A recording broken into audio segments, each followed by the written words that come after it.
Olá, crianças lindas do meu Brasil. Vamos fazer essa questãozinha aqui envolvendo a segunda lei de Ohm, né? Talvez você já tenha visto outras aí. Essa é uma questão semelhante, uma questão teórica, mas se é a primeira vez que você está vendo, beleza. Então vamos lá. Ele fala o seguinte: um fio de cobre possui uma resistência R. Um outro fio de cobre com o triplo de comprimento e a metade da área da seção transversal do fio anterior terá uma resistência igual a quanto?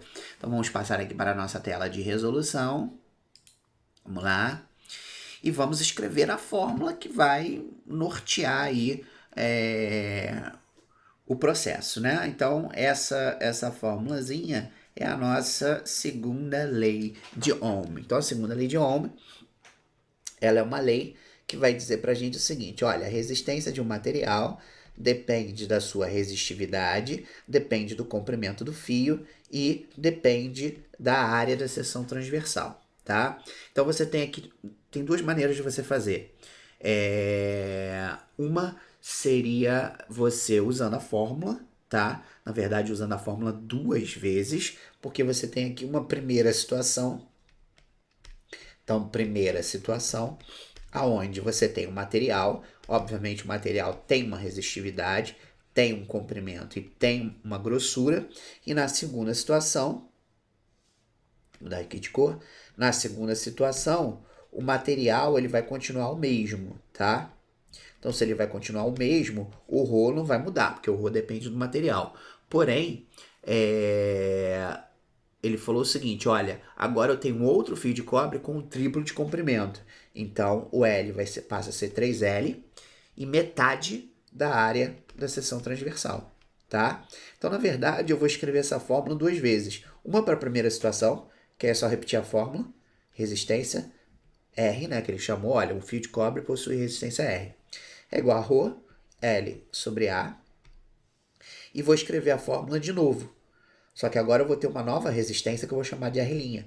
Então, o ρ vai ser o mesmo, o L passa a ser 3L e o A passa a ser A sobre 2, tá? Repito o primeiro e multiplico pelo inverso do segundo. Então, fica 3ρ vezes L vezes 2 sobre A.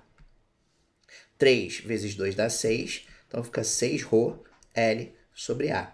E aí você é esperto, você vai perceber o seguinte: deixa eu botar aqui de vermelho, esse ρL sobre A é o próprio ρL sobre A, que é igual a R.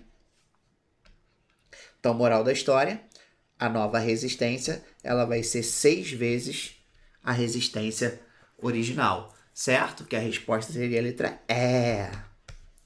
Mas, na verdade, você não precisava fazer nada disso. Era só você ver que você tem essas duas situações acontecendo, né? Uma você vai triplicar o comprimento e outra você vai deixar a área da seção transversal pela metade, ou seja, você vai deixar o fio mais fino, tá? E se você lembrar das proporções, você vai lembrar que resistência e comprimento do fio são diretamente proporcionais, né? De um lado da equação em cima, do outro lado da equação em cima, então são diretamente proporcionais. Então, se o L triplicou, a resistência também triplica,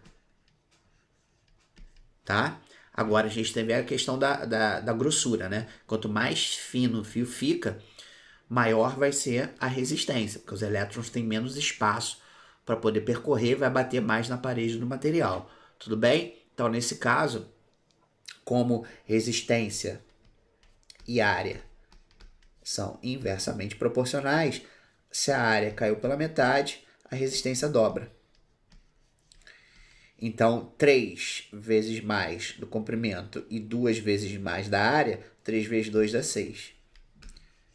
Certo? Então, essa era uma outra maneira de você pensar e resolver a questão aí, sem precisar escrever a fórmula e fazer do jeito que eu fiz aqui na primeira situação, tá bom? Mas numa prova discursiva, o jeitinho certo seria a primeira, tá ok? Então, espero que você tenha gostado, espero que você tenha entendido. Um grande beijo, até a próxima, tchau, tchau!